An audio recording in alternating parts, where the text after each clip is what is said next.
Loading.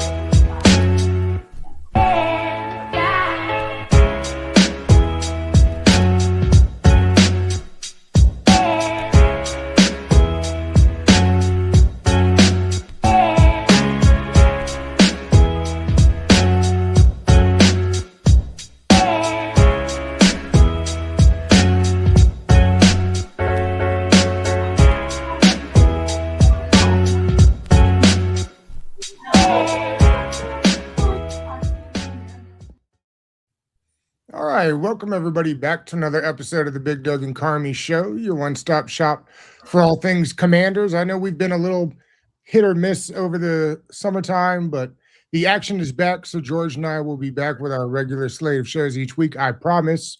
To get us started, we're going to take a look at inside the camp, training camp here with Felix Trammell. Felix, how are you, man? I'm good, man. How y'all doing, fellas? Good. It's been a while. It's good to see you again. Felix, before the summer ends, I figured now is a good time to ask you a couple of non-football related questions.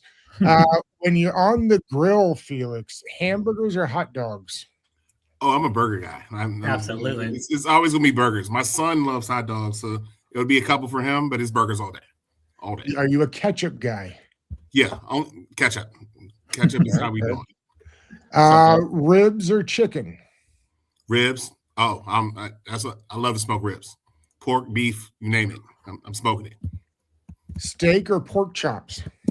Steak. Nothing beats a good ribeye. Absolutely, I agree with that. Man, a good taste, Felix. I like that. My wife took a ribeye the other day, cut it in half, pounded it real flat, and we made country fried steak with the ribeye. And if you've never tried that, you would immediately. It was incredible. And the butcher said, "You made country fried steak with a ribeye?" And I said, "Yes, sir, we did." And he said, "I think I'm going to try that." And I was absolutely. Like, yes, Fattiness, it's going to be real good. That's a thought. Now, you got me looking at grilling TikToks at night now, and I had to put that down on the list. I like that. Last one. What are your two favorite sides to bring to said cookout? Baked beans, if they're done right. I mean, baked beans are just it. Some bacon in it. Yeah, you gotta have bacon in it. I mean, molasses. You gotta be good. Definitely baked beans. I'm more of a pasta salad guy. I like pasta salad. It's very rare I eat those ingredients, but a good pasta salad on a cookout is good. Yeah, those are two things that balances out whatever else. Is it a barbecue or a cookout? Cookout. I was born in Alabama. It's a cookout.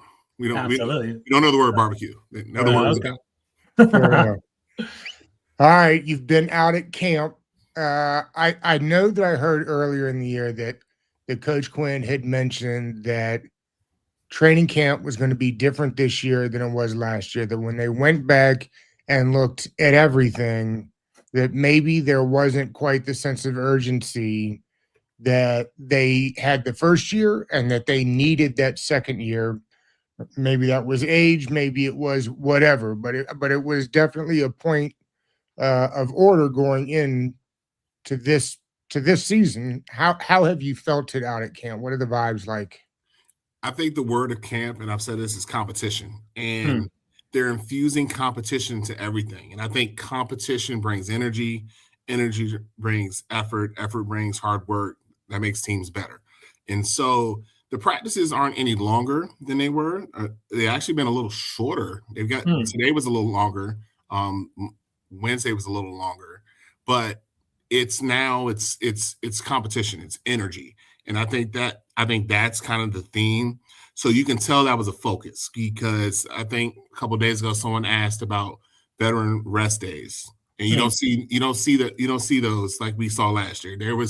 We knew, okay, Bobby's not practicing today, Zach's not practicing today. Like, you knew those things and you understood it, but you don't see many of those now. And I mean, I think the only guy who's really going to be entitled to that is Tunsil, because Tunsil can As walk he out should be. today and be week one and be ready to go. And I think he's the only one that really you'll see that. If it's anybody else being held out, it's some kind of, it might be a minor knock or something, minor little thing they don't want to agitate. But I think that's you see that now. It's competition. It's always competition. It's starting practice with competition. It's any practice with competition. And the players have bought into that. So the energy is just different. And that makes a ton of sense because competition can come in many shapes and forms. But the one thing about last year that I find totally different this year, last year we knew the starting positions before camp even started, right? I mean, who is this? We knew who was going to play this position. We knew. This year there are a number of positions that I don't think we have any idea who it's going to be. And that's, it's hard to have competitions when the position's already set. Yeah, and I think what you saw was the residuals of the previous regime and the lack of depth on the roster. Yeah. So Okay, for sure. you had good to high end talent, then you had kind of a real big gap in talent, then bodies behind it, and so you can't feature competition if you only have a few players that are at that level. Like you can't generate that. So now you have that, and like. I can easily make a case for 15, 16 guys to start on defense. Yeah. I can tell you right now, there are 16 guys I could say should be part of the starting 11. Like you couldn't say that last year. You knew who it was going to be. Like the offense might be more settled, but now with the infusion of Stephon, like there's a lot of, and it's going to be like 16, 17 people. And Quinn used to say that last year, like, it's really 17, 18 guys or da-da-da-da. But now it actually is that. Like, it sounded good on paper, but now you actually see that. So that invites competition because there's some places where people we know are fighting for their position right now. And I don't mean necessarily on or off the team, but starting or not starting. Like, there's valid competition at a lot of places. So I think that you see that the roster is finally being built where there's talent at level 1 and level 2, and sometimes level 3. And that's where you get those teams that really, really compete hard because those guys are fighting every day to see the field. I agree with that 100%, Felix. And Doug, I was going to ask you that before the show. Like, I think this might be the deepest Washington has been in the Adam Peters regime. I think year 3, he's starting to put together a team pretty well. The wide receivers, the quarterback room is starting to develop a lot. And I think competition is the name of the game. And speaking of which, a big player came into Washington today, Felix, Stephon Diggs. I know you're out there today. I want to hear, boots on the ground. What was your takeaway from him? Like, what was the vibe like? How did he look out there? Did he look significantly better than the other wide receivers that are out there on the field? We've always kind of known it's been Terry and a drop off to everyone else. Mm-hmm. Now it's Terry, Stephon, and a drop to everybody else. But that competition, like we talked about before, is elevating those other guys. And absolutely. So he looked like the talent that he is. Like he doesn't know much of the offense yet. He had a drop in 11s or whatever. But you just see him when he's running routes, how he breaks in and out of routes. Just the speed, the smoothness of that. And you're like, oh, that's what Terry looks like. And so now having more of those guys is just a good thing. So he seemed very humble in his presser. He seemed excited to be there. I think this was kind of always the destination for him. I agree. Were you a fan of him coming here, Phil? Did you want him here in DC? He was my plan B if you would ask me in May. Okay. We all know who plan A was supposed to be. Yeah. But then plan A talked himself out of a job. And I remember my 8th grade math teacher, Mr. Blanding. We all do. He had a phrase. He said, if you never open your mouth, people will not know how stupid you are. Yeah, 100%. And that epitomized that other gentleman. I'm not going to mention the name. But I think weighing his options from the Diggs camp, this was always going to be his best opportunity to really play on a team that's really has a chance to go somewhere. And so I think this was kind of always the target. So that's why you didn't quite hear his name out there as much, because I kind of think it was down to here in 49ers, really. Wow. And when the 49ers kind of went back to Debo, which made sense kind of all around, this was always going to be the thing. And it was going to be a matter of not if, but when. And I think it was just the right time to pull the trigger. And it just works for everybody. So that him being out there, you could just see him talking with the guys, like learning. He's sitting there with Terry. All right, what does Jaden kind of want on this? What are you looking for in this concept? Like you saw that. It was not a diva thing. It was no, I'm off to the side. I kind of do what I want. He was trying to get in one-on-ones and they weren't letting him. Then he kind of got himself in there anyway. Yeah. So like stuff like that breeds that. And he's coming from a place of hard work. And a lot of people can learn from that because he was just in the biggest game. Absolutely. He was just there. And so everybody on this roster, for the most part, wants to be in that. Well, everybody wants to be in that game, but very few of them have been in that game. So that it just raised that intensity up just a little bit because this is the doldrums of camp right now. Absolutely. It was the professionalism and his just ability. Like, I like watching route runners, and he's just one of those guys that just runs really, really good routes. Absolutely. I thought that Stephon Diggs coming into camp, he was going to be the most immediate impact player. Like I think the other guy we were talking about, his low cost and his potential would actually be pretty interesting and would be a low cost addition to the team. But I think because Diggs has done it before, he's done it recently, he'll be the most impactful player on the team. So I'm actually really excited to have him because I think walking into camp, he is that true peer to Terry McLaurin. It's the best. I think it's probably the best duo we've had since Garcon and Deshaun Jackson, in my opinion. Right. So I'm kind of excited about that. Absolutely. What are reasonable expectations for him, Felix? Do you think he's going to be someone that could put up close to 1,000 yards? I know it's way, way early. We're sitting here on August 7th right now, but I'm saying, like, is he going to be competing? Is he a 1A in your opinion? Is he going to be a clear number? And Dan Bear did last year, right, George? What was the numbers? Did he put up 900 yards last year? 85 catches, 1,013, and 4 touchdowns, I think, last year. So I mean, that was under 55% of the snap counts too. Right. So I mean, I think it's going to be kind of. I think that was on just a 20% target share for him last year. Yeah, because he played. He mentioned his presser. He played like 53% of the snaps. Yeah. So you would have to say his target in Washington would be higher. He would have like maybe 65%. He was coming off ACL last time too. So he's healthier, so he would get more. He would get more run. I don't think it's going to be the extreme of Dallas. I think Dallas with Lamb and Pickens are like the real extreme, where those are both approaching 1,000. Yeah, I do think he's going to be in the 800-yard range. Which, if Terry's at 1,000, he's at 800. You figure Chig will be somewhere in the 600 to 800 range. Williams is now in the 400 to 500 range.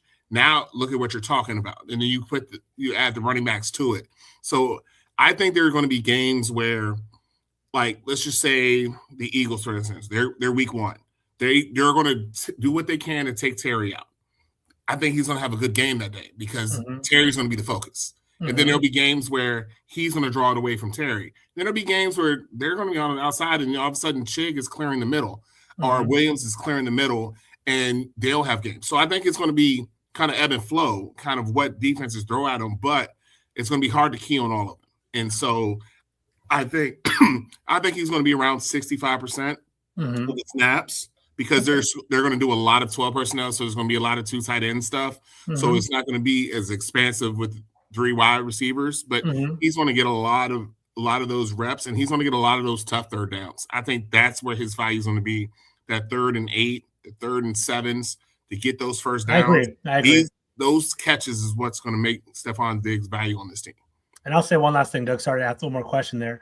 I think he's going to kind of like the most logical would be he's going to be the equivalent of that Zach Ertz, that short intermediate. He's going to be that steady route runner that Jay Dennis can kind of pick on 3rd down. I think it's going to go that direction there. My last question for you, Felix, was, now that he comes, it's going to create some competition in that room. Who's the biggest winner, having Stephon Diggs come into the room? Like maybe it could benefit from that. It could be running back, could be a tight end as well. And who's the biggest loser potentially with Stephon Diggs coming into Washington now? I think winners, there's 2 winners. Well, Terry's an obvious winner, so let's take him out of the equation. Okay.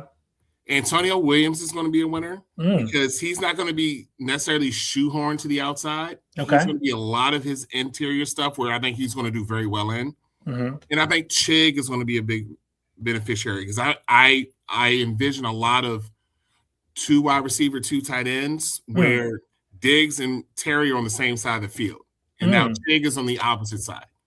And that's going to dictate a lot to a defense. Like, what are you going to do? Are you going to keep the corner over there with Chig, and now stress him. That slot is on a linebacker or a safety, or do you send the corner over and now Chig is on a linebacker or a safety? And I think that's going to be a conundrum a lot of defenses. So I do see that Williams a benefit because now he can build his repertoire, learn from these two, because he's kind of in the same mold of these two, but he doesn't have to do it right away.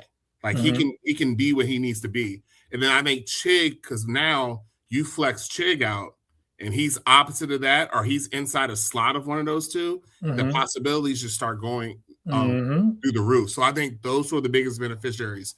I think who it hurts is more of the Diamis of the world, Van Jeffersons of the world. I think Treylon Burks has a purpose in this offense, and they're going to use unique style, right? Yeah. So he's a bigger body. There was a play today where Diggs and Terry were on the right, and Treylon was on the left, and he got the dig route, or it was more a skinny post, right in the middle zone, and he's going to get that because defense naturally has to look to that other side. So I think Treylon has a place in here. So it's more the De'Ami Browns and the Van Jeffersons of the world. Where do you now fit in? Like, are you just that guy that's just a body? You're all on teams. Who makes it? Like, do you keep 6? Do you keep 7 of them? That's going to be the key. And I think those are the ones that are more adversely affected by Diggs' arrival. Makes a lot of sense. I agree with that. I think Diami's probably good just because, to me, while Terry still got the speed, Diami provides a different speed that I don't think this team has. And to your point earlier, Williams and Diggs are a bit redundant. We've actually heard that a couple of times on the show from other people about if Diggs got here. I also agree that they don't necessarily have the big body guy like Burks. So to me, it's probably Van Jefferson is the guy that's outside looking in on this deal. And that's fine because Diggs brings the veteran presence that maybe you were hoping that Van Jefferson might also bring. And I wish I could give credit to whoever said it. I think maybe it was Fowler from ESPN who said he was talking with the people up in New England, and it was like Stephon Diggs went to the head coach and said, "Hey, do you need me to get anything to the guys?" Like, that's right. What is the messaging? He was first and last most of the time. Like, what can I do to help, coach? What do we need here? What can I be doing to help? And I think for all the kind of bad rap, I think the Diggs gets about having like an expiration date on how long he can stay at a place before he wears out his welcome. That's certainly not kind of what came out of New England. Like, I know that organization isn't the kind to bash you on your way out, but the stuff they've said has been more than necessary for a guy if he wasn't your cup of tea, if you know what I mean. So that I thought was very interesting to hear because that's not what we had heard 5 months ago. Right. And so that makes me excited. And to your point, I mean, the biggest winner of Diggs is Jaden Daniels, right? So let's transition to number 5. Reports that I've seen have said the last couple of days are the best camps he's had in the NFL of any of his camps, which is exciting, particularly with the new offense. I have to assume that once he started diving into that playbook, that he was excited about what this year's offense is going to look like.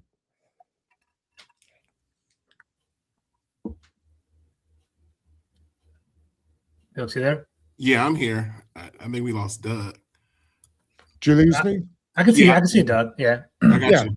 No, I'm just curious what you think 5 thinks of the offense early on. I think 5 is fine, and I think they started off camp with here's some lessons, Jaden. We're going to put you in this situation. What in this offense do you do in this situation? Don't run, and that's what the first couple of days were. The defense threw so many looks at him. It was 3 safeties. It was 5 linebackers. It was 2 linemen. It was all this stuff. And he kind of figured it out. And it kind of worked. And he was like, okay. Then about Monday hit, then they kind of let Jaden start to be Jaden. And you could see Jaden's understanding of the concepts start to click more. You started to see them push the ball down the field. Like the first couple of days, they really couldn't get the ball down the field. And then Monday, all of a sudden, you're just seeing him getting the ball down the field. Like it's really that sort of unlocked in his system. So Blau knows what Jaden can do. Like you know the plays that works for Jaden. That's fine. That's not what you need to do in camp. Put those away. Let's do these concepts. This is the concepts we need to see. So that first practice, they simulated a lot of what the Seattle defense did. And as far as like muddled formations and stuff. And there were some wins, there were some losses, but A, he never turned the ball over, and B, he wasn't taking the hits you probably would have taken if they were live. Like he was getting rid of the football, he was doing those sort of things. But now you see the confidence is there. He has a zip on his ball. He does. It's a pop. And I was on, like everybody was on the receivers for dropping passes, but and even the pass that Diggs dropped today, that ball was on him really fast because Jaden is getting that ball there. Excuse me. And by him getting it there, he's getting it in windows that they probably shouldn't be in his windows. The next thing you know, the ball's at the receiver's hands. And you're like, okay. So he's figured that out. He's gotten stronger physically. Like he's not going to put on much mass. Like he's not going to be a mass guy, but he's bigger than he was. And he's letting his arm do the talking. And so his arm looks stronger. Like it like I said, he hasn't lost his touch, but his arm is stronger. He's able to push the ball down the seams, and he's getting it to guys in places that most guys aren't getting it to. And so you can just kind of see it. There's those things working. He is under center more. He's doing more rollouts, more bootlegs, less of the air raid. That's still in there. It's going to still be in the offense, but you see that, and you see him coming around flipping hips. And next thing you know, it's him with open space and receivers. And so you're able to see him push the ball down the field. So like I said, the first week was kind of lesson building for Jaden. All right, this is these situations. All right, this play didn't work, but this play might. Stay in here, fight through this progression, get there. And that's what they did for the first couple of days. And the defense assisted him very well on that. Now, Blau is starting to expand on, okay, you do like this. This does work for you. This is going great. And now that you add Diggs in there, you can put all the best receivers in the best positions for those plays. So Jaden's been great. Real quick, George, it's interesting that you said that, Felix, because while it's like such an easy thing to understand once you said it, I guess I hadn't even thought about it before with the new defensive coordinator and the exotic stuff that he's kind of doing that is more in line with what's happening in the NFL right now. Then I think back to the last group and how vanilla and pedestrian, not just from a talent standpoint, but just from a thought process, a scheme, yes. And how much, now that I think about it, now that you say that, how much that had to have held Jaden Daniels and the offense back because they weren't getting that work in that they're getting now. Yes. With, by all accounts, what you're saying, the 3-4 safeties at a time. And the next look, it'll be 3 or 4 linebackers or 4 or 5 D linemen, and it's moving and it's shifting all the time. And they saw none of that the last 2 years. So it makes a ton of sense that this should technically help the offense a great deal. Absolutely. And I took when Kinlaw spoke at the podium a couple of days ago, I asked him about being in Jones's defense, and he started saying, "Yeah, I get to line up in zero tech, one shade, 2, all the way out to the 5." And I'm looking at him like, "Oh, so you're lining outside the tackle." And so I've seen plays where he's been on the end, and you're like, "Okay." And then next thing you know, Sonny's standing next to him, and you're like, "Okay." And then all of a sudden Sonny's gone, then it's just Luvu. And so the defense is so advanced. And I think that's going to be a fun side, but it's also making Jaden better because you're going to see those exotic type defenses. You're going to see it out of Fangio. You're going to see it out of Seattle. You're going to see it out of the Rams. Like, you're going to see those type defenses, and you need to be able to work on those things. And like, he's getting a true look, and they're battling, but then after the play, you can see them talking. This is what this was. This is what this is designed to do. This is what I knew. and that collaboration is great. So that helps Jaden as well, because he's not seeing where, okay, I know where Kinlaw is going to be. I know who the cornerback's going to be here. I know where they're going to be. So now I already know what this play is going to work or not. Like, I already know it because I see it pre-snap. It's funny, Doug and I talked about it. We had Josh on a couple of weeks ago, maybe like a month or so ago, Doug. If you guys remember, we ended the show, Doug, talking about what are you more excited about, the offense or the defense. I played linebacker in high school. I love defense. I'm really pumped to see all these exotic looks, all these different kind of like blitzes. And I think it's going to be a lot of fun coming up this year. I'm really pumped about it. That being said, I want to talk about Jaden Zip. It's funny, Felix, you said that because I went to camp last week. And you can clearly see that the ball's coming out a lot faster. And I didn't know if it was stronger or it's like, we have some Jaden fatigue because we haven't seen him in a long time or anything like that. But it's clear that he has some zip on the ball and it was very, very impressive. And I'm pumped about that. The last thing I want to ask about the offense before we flip the defense is the running back room, which I'm actually pretty high on. I like the running back room. I think it's pretty deep. I think there's different skill sets there. Going into camp, I think Rachaad White was the heavy favorite. This is me. Tries to be the heavy favorite to get a lot of targets, a lot of catches, a lot of connection with Jaden. But Bill Krosky-Meyer is not making it easy for him, Felix. We're hearing about him more and more. He's bulked up a little bit. He's catching the ball out of the backfield. I'm curious of your impressions of the running back room, and is it more of a 50-50 split than we think it's going to be? Yeah, I caught some heat because I think at OTAs I said that Rachaad White was trending to start, and people are like, "Whoa, Bill," I said trending, and because of the pass catching ability. But what Bill has done, catching the ball, has been impressive, and it's not just the ones that are hitting him dead in the hands and stride. I mean, he's made some tough catches in situations. He's shown great hands, and so you can tell he put on the work. Like, he put on the weight too. But I mean, he didn't lose his. He hasn't lost his step. So quick. Yeah. Like, there was a play, second day of camp. It was a swing. It was a swing pass out to him, and Sonny was there, and he ran past Sonny. And I'm like, I'm like, that's pretty good because Sonny can absolutely fly. So Bill's shown a lot in that, and so I think those two are they're going to feed off of each other very much. McNichols is still going to be on this roster, and I've told people this, and they're like, "What?"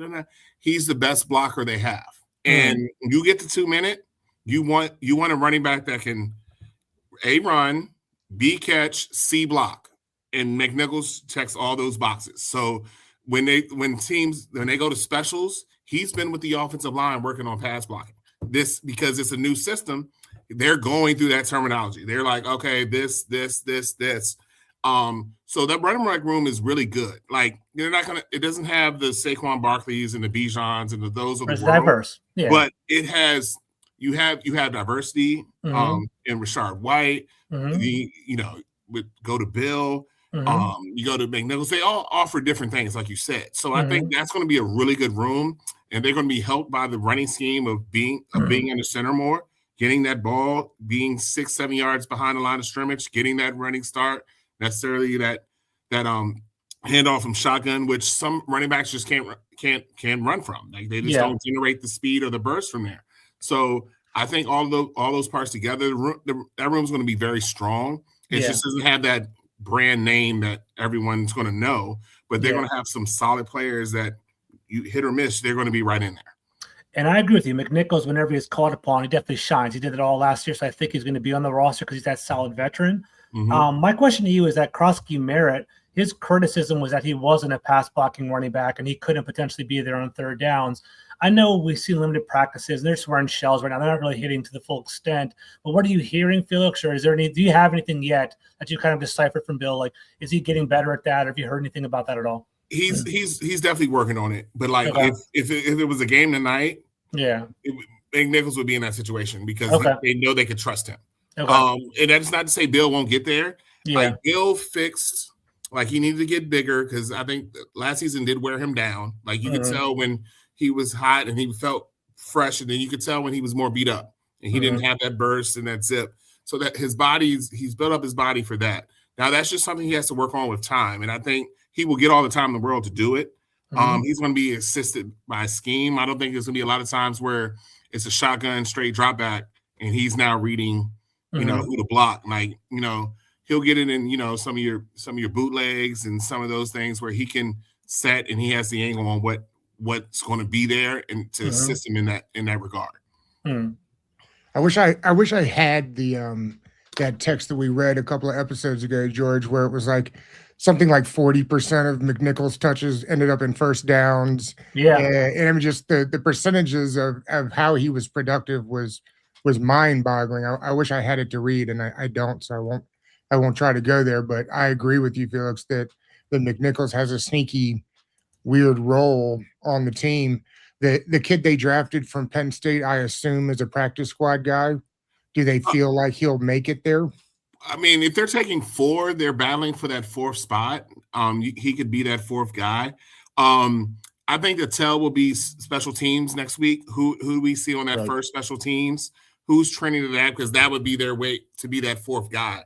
Because Bill's not going to really be on specials. You would see White and McNichols on specials. Like, who would be that next running back? Because that 4th guy has to play special teams. So that'll be the tell. I mean, I believe he would make it, but because you're going to keep a 4th, I believe he's gotten the opportunity. And so I don't see any of the other guys going past him. So if they keep 4, he would be that 4th guy.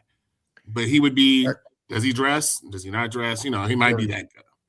That keeping the 4 running backs is interesting. It leads me to the next thing I wanted to talk about, which is the last thing basically on the offense, and that's the tight end room, which I find very interesting because they have essentially 4 tight ends that do 4 completely different things. I mean, I think we know that Chig obviously is there. We know Bates is the more traditional inline blocker, and those 2 are going to get a ton of work because of the 12, which I totally believe, by the way. The league is using 13 more and more all the time. So I definitely think there's room for one of the last 2 because I don't know what your thoughts are, but everything I keep hearing is that Colson Yankoff is having an incredible, it's really good. yeah, and that he's sneaky athletic and he has like quarterback background type athleticism. And so, do they keep 3 running backs and keep 4 tight ends instead? I mean, obviously super early in camp, but I've been surprised. We have always heard about Yankoff, but I wonder how close he is to Sennett's heels on this thing. I think he is. And let me start with Sennett's having a good camp too. But Yankoff made a play today. He caught a ball and separated and hit a burst on Owens. And I'm like, okay, I didn't expect it out of Yankoff. He looks different than 80. I'll just say that. He does. Wide receiver out there for real. He looks different than. You don't want to say numbers matter, but the guy in the 40s ain't aesthetically. George, you talk about you being a linebacker. I was a safety. If you wearing 40, you ain't faster than me. I ain't worried exactly about right. Like, that's least of my worries. You're wearing 40, but him in that 80, he does. And so Bates was having a great camp. Bates is the one that's ready to really explode. Bates has got sneaky good hands. Yeah, he can really catch. And I think we didn't see that because in Cliff's system, because the tight end was going to be like Ertz, and he's really a receiver. You weren't getting that in line. But now with that 12 personnel, you're really going to see it, and 13. And Yankoff is playing his butt off. And Sennett he's made plays. Sennett's made some catches. He made a catch. He got all in Mikey's face. Well, Mikey kept trying to punch the ball out, and he gave him a few choice words like, get out of here, little man. But that's so funny. Yankoff is more athletic than I've ever given him credit. I agree. You can see it in certain things. Like, he's not designed to be flexed out, which is not his thing. But if he's coming as an H-back or an inline and he's releasing, now you're seeing a different skill set. And like I said, today just happened to catch my eye. And I looked at 11s, and I'm like, okay, he caught the ball. And then he was pulling away. He was striding. And I'm like, you didn't think that he had that athleticism. So I do think all 4 of those guys make it. I think you're looking at a Chig, Bates, Sennett, Yankoff tight end group. And with the latter 2 being used like in that fullback H-back role. In that fullback H-back role. So you could have where it's Chig and Bates is there. The next thing you know, Yankoff's being a lead blocker, or Sennett's sifting down the line. I saw Sennett in the back, so fullback. So you doing those pulls, and now you're doing bootlegs, and one of them's coming across on, coming underneath on a bootleg, and like it's a lot of possibilities there. So I think they're going to do a lot of that, and then you flex out Chig to a receiver, and then now you have 2 tight ends as you normally would. Like, so that personnel grouping can happen. But Yankov's had a very, very impressive camp, and I think that's good to see. And Ben Sennett has been able to show off his pass catching mode, the stuff that you didn't get to see because they're not Zach Ertz. Like, they never were Zach Ertz, and they can't play like Zach Ertz. Zach Ertz plays like Zach Ertz, but these guys play like these more traditional inline tight ends. And I think that's kind of where the league is trending back to. Because remember, we had the tight ends that were always flexed out and all those type guys. Now you're moving back because Laporta's of the world. Exactly right. And McBride's of the world are more inline tight ends that are great receivers versus the athletic guys who were just maybe basketball players or maybe wide receivers who just got a little bigger and became tight ends. I think that's the direction that position's going again. I agree. Quickly before we move to the defense, the Bleeding Burgundy pod asked about Jerome Ford. I assume he's a camp body. I mean, he's competing for the 4th, but I mean, Katron is their guy. Like, they drafted Katron. And Ford's done nothing to you haven't heard much about him at all, right? Like, you haven't seen. I can't think of one play he's made. Like, and with the new rules, he can go to the practice squad, right? Yes, he can go to practice squad as well. So, that guy, he can easily be on the practice squad, and they keep him around. But running backs do break down over the season. Yeah. So, but Katron has shown decent ability catching the ball out of the backfield as well, and I think that's something that he wasn't allowed to do Penn State, but I think you're seeing it more here. It's just being able to catch the ball. And so if you can't catch the ball as a running back, you're not going to succeed here in the offense as being one-dimensional. Yes. And that's coming from that Ben Johnson side of what Blouse is putting in. Jahmyr Gibbs and all that kind of stuff, right? Out in the backfield. DeAndre Swift. Jahmyr Gibbs just got paid.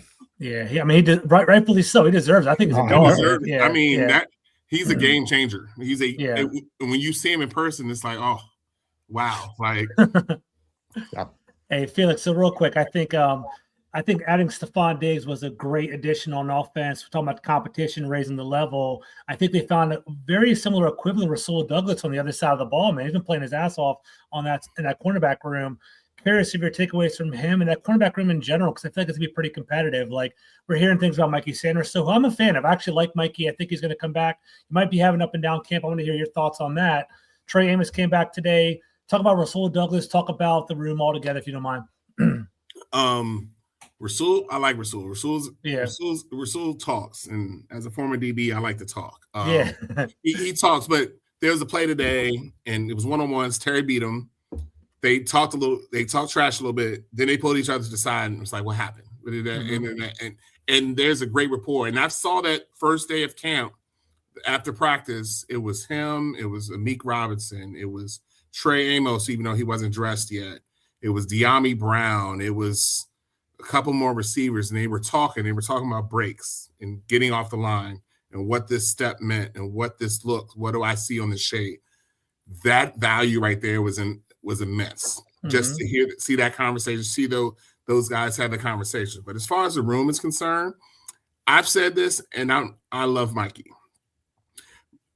They're trying to find a place for Mikey to be. The problem is Mikey has not given them a place to put him. And so they brought in Rasul as Amos insurance, but Amos looks great. Amos came out there. I didn't expect him to run 11s today. He did. He looked just like the kid that came out, maybe a little bit stronger. Like all guys get from first year to second year because they eat better. So, Amik Robertson had just entrenched himself on the left side. Like, Amik Robertson has been there. And we were talking about all these formations, Doug and George, and we're saying all these people mixing in. 2 has been out there. 2 has been there. And it's like, okay. He's just been steady because I feel like he's out there, but I don't hear about him all. I don't hear him like breaking up plays and doing all that. He's just a steady, awesome. He's not coming his way. Like you, and it's not. And I'm not saying he's Deion Sanders or anybody like that. But if a cornerback's out there, you don't hear him. He's doing it right there. It's, trust me. How many times have y'all heard me BSJ or any other, other corner, and you hear me say his name a lot? There's a reason.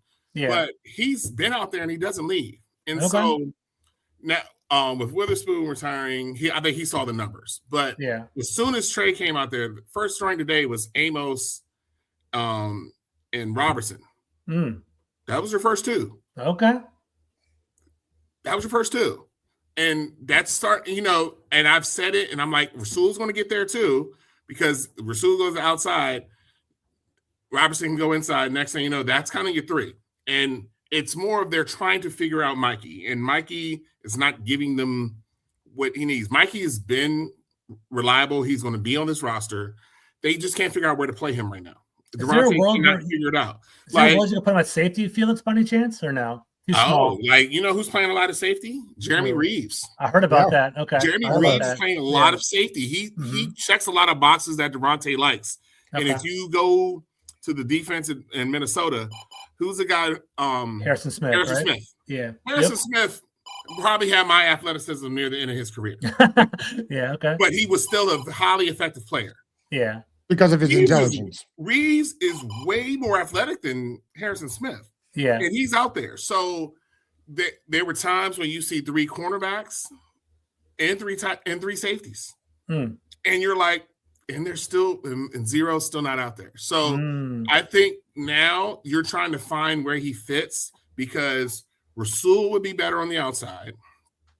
Amos would be better on the outside. So that's already two guys that's better on the outside. There can only be two of those. Robertson at this moment is better inside and outside than Mikey is inside and outside. He's a little flex. Okay. And so that's where, and he can be more physical than Mikey can be right now.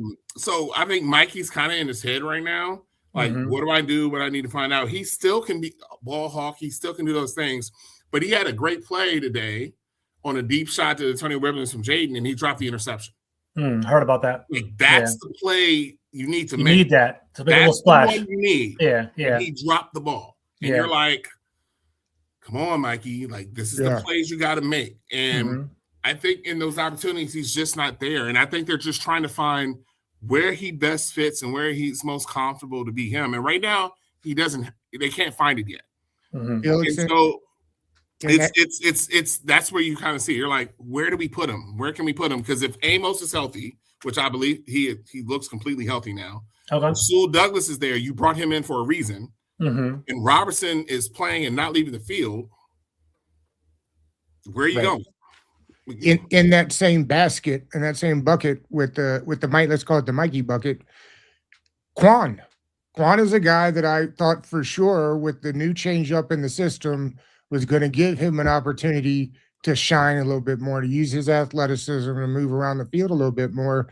But it feels like as of today, he's still odd man out in that safety room as far as the starting lineup goes.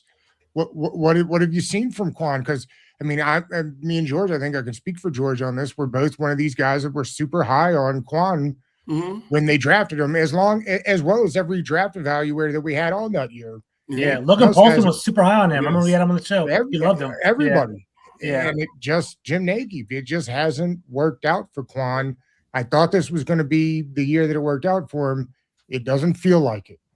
Well, based on the first week of camp, I would agree with you because he was lower on the totem pole. Today, he was out with the first team defense.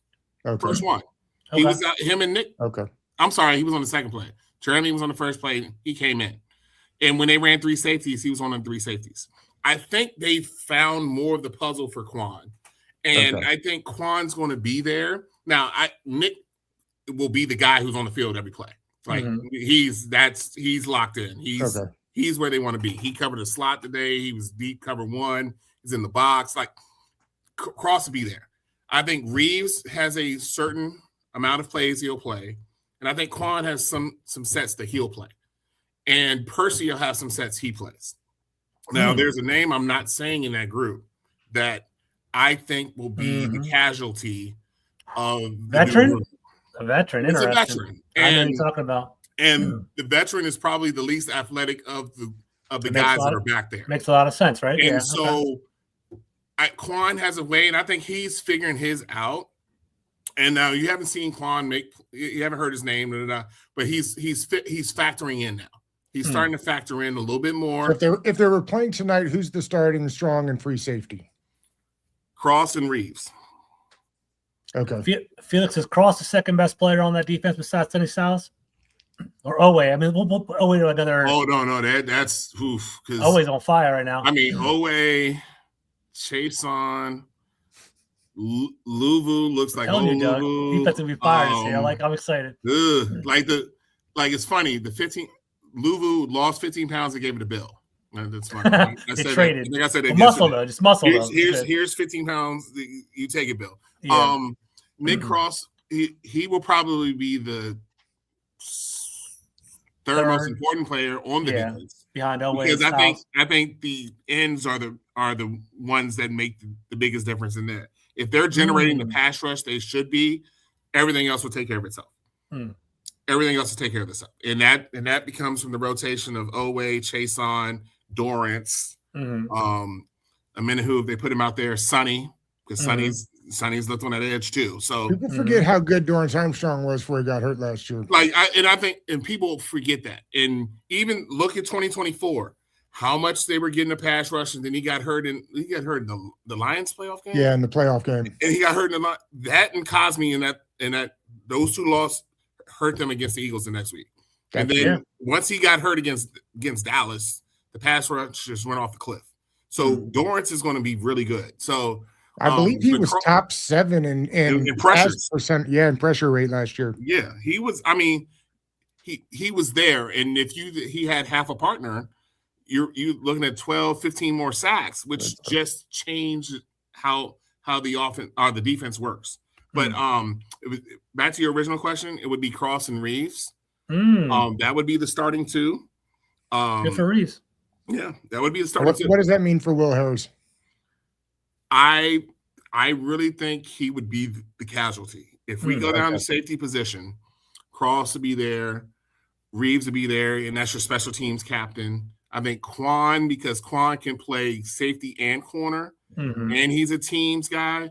Percy's the fastest of the group and is a special teams guy. Yeah. And then you have Owens, who's just an absolute athletic freak. Yeah. That can play. And he actually had a very good day today. And they're trying to, same thing with Mikey, they're trying to figure out how to get him out there because you don't have guys who look like Sean Taylor or defensive ends that run 4-4s sitting on the sideline. Yeah. But he'll be on that because he's going to play all the teams as well. Will Harris is not going to play any special teams. And so, I mean, that's only an absolute pinch.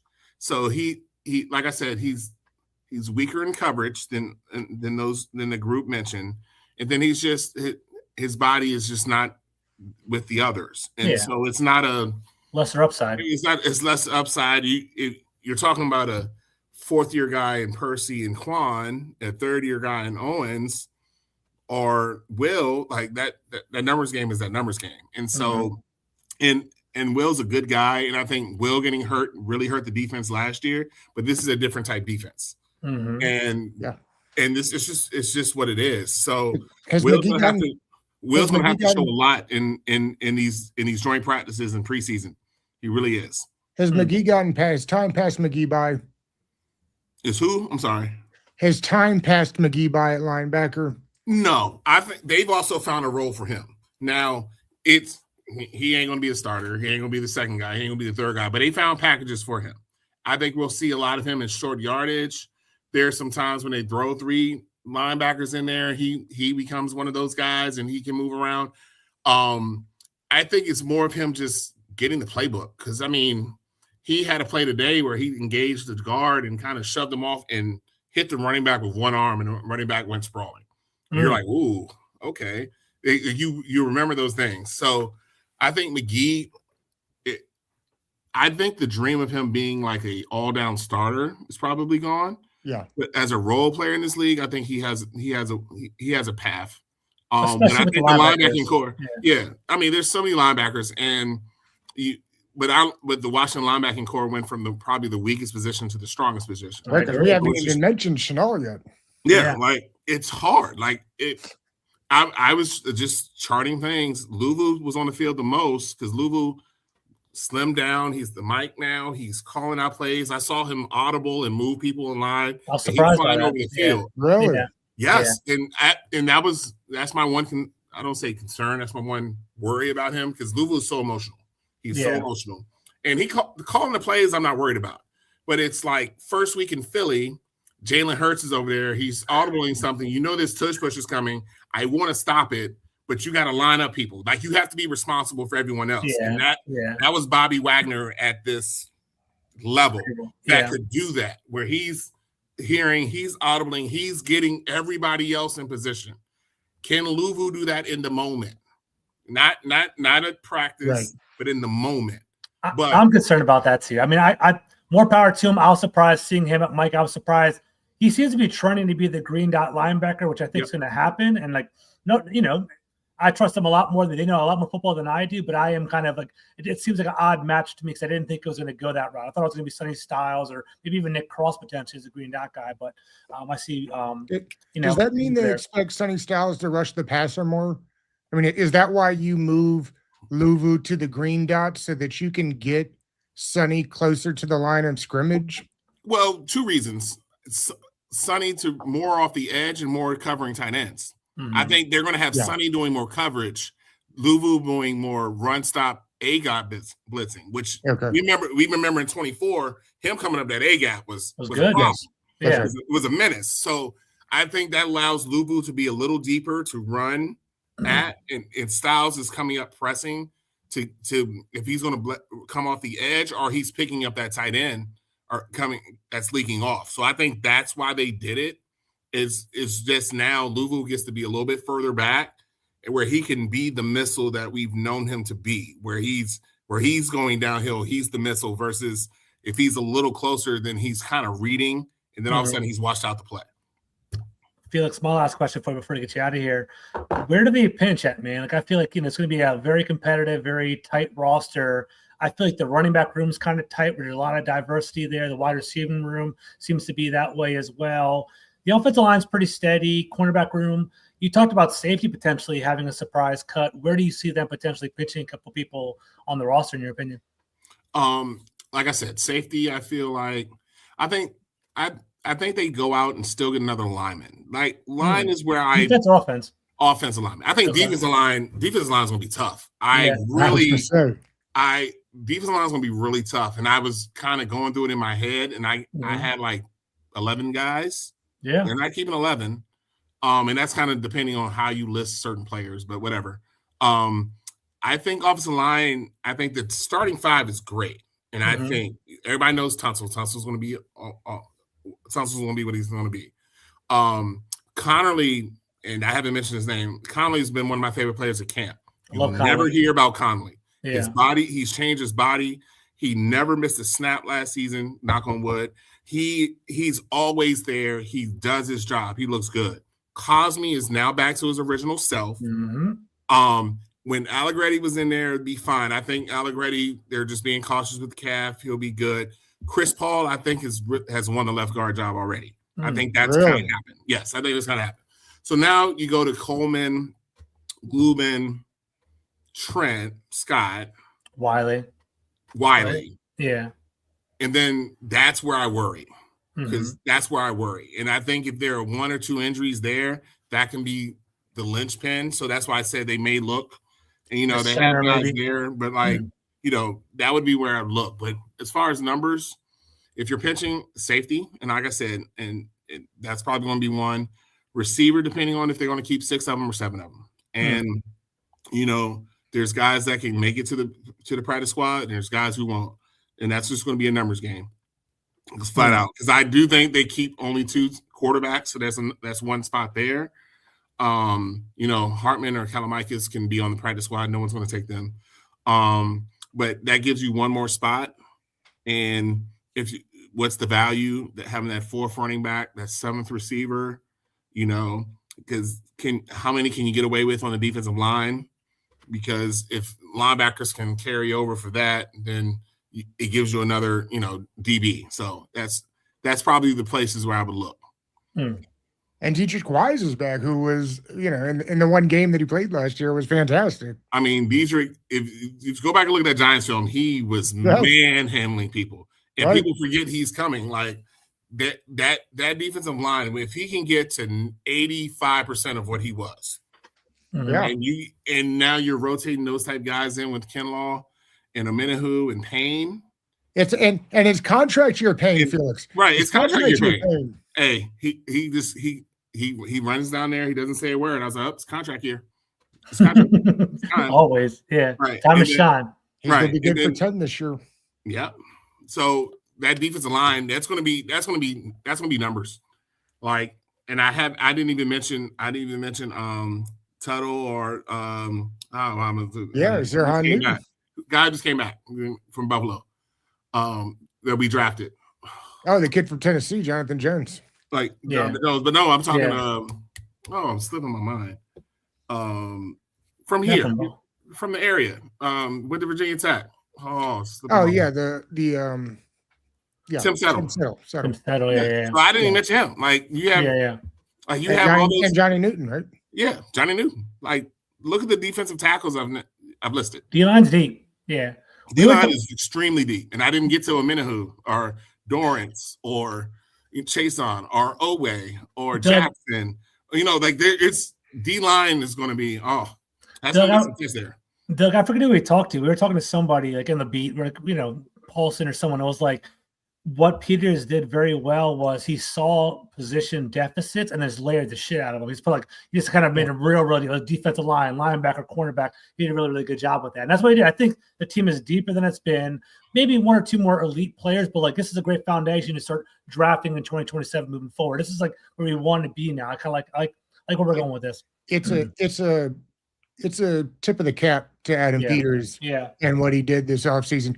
For what he didn't do last offseason, he did both of those off seasons together, it feels like, in this one, because the team stacked and they've got decisions to be made. And the best problem you can have as a football team are decisions to be made. And maybe that's the real title of this episode is there will be decisions to be made, and that's a good thing. Felix, it's been too long, buddy. Absolutely, man. Awesome. I feel like we learned so much when we talked to you, and your eyes out there really helped us see some things that I hadn't seen yet. So we won't make it so long till next time, and we really appreciate you, man. Not a problem, guys. I appreciate it. Always a pleasure. All right. Thank you, Felix. See you, man.